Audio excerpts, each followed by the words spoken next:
বাবা হুলকা, এই শীতে আমার ভালো কোনো শীতের জামা নাই, আমার খুব শীত করে রে বাবা। তুই কিছু কর। মা, তুই চিন্তা করিস না, আমি আজই ব্যবস্থা করতেছি। সংসারের এত অভাব আমি কেমনে সামাল দেই? মায়ের জন্য আজ একটা শীতের জামা আমাকে নিতেই হবে। যাই, আমাকে একটা কাজ খুঁজতে হবে। রাজু কাকা, আমার একটা কাজ দাও না, আমার খুব কাজের দরকার। সবুজ, তুই কাজ করবি? আয়, একটা কাজ আছে। যাক, একটা কাজ পেয়ে গেছি। মন দিয়ে কাজ করে টাকা কামাই করব। মার জন্য আজ আমাকে শীতের গরম কাপড় নিয়েই যেতে হবে। আমার পারিশ্রমিকটা দাও রাজু কাকা। এই নে সবুজ হালকা, তোর পরিশ্রমের টাকা। ভালো করে কাজ করেছিস। এই যে দোকানদার কাকু, আমার মার জন্য ভালো চাইতে একটা শীতের গরম পোশাক দাও। আচ্ছা সবুজ, তুমি দাঁড়াও, দিচ্ছি। এই নাও সবুজ, এটা ভালো। আচ্ছা, আমি এখনই আসছি মা।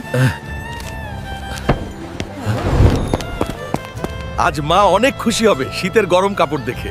মা, মা কই? এই দেখ, তোর জন্য শীতের কাপড় আনছি। মা এই নে, এই শীতে আর কষ্ট করতে হবে না। ওরে আমার সোনার টুকরা হালকা, তুই জীবনে অনেক দূরে যাবি, আল্লাহ তোরে রহমত করুন। বন্ধুরা, তোমরাও এইভাবে মায়ের মুখে হাসি ফোটাও আর মায়ের দোয়া নেও।